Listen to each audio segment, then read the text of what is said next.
And the rib which the Lord God had taken from man, made he a woman, and brought her unto the man.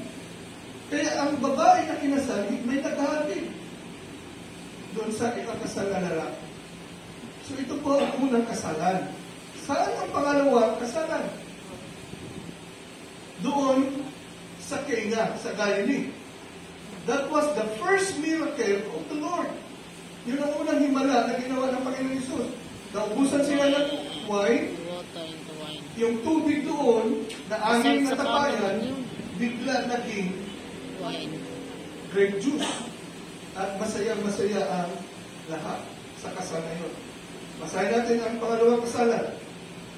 In the New Testament, the first miracle ay ito po. There was a marriage in Cana of Galilee. The water that was made wine. This beginning of the miracles. Itong simula ng himala ni Lord. Did Jesus in Cana of Galilee. And manifested forth His glory. And His disciples believed on Him. Alam niyo, simple na naman ang pinapagawa ni Lord sa mga tao. Acts 16:31. Anong sabi doon? Believe in the Lord Jesus Christ and thou shalt be saved. And thy house.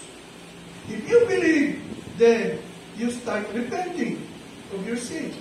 Then you receive the Lord as Savior and Lord. Then you will get water baptized. Then you start reading your Bible. Then you start attending church. So, isa lang, believe. Kaya kung sabihin mo, Pastor, believe na.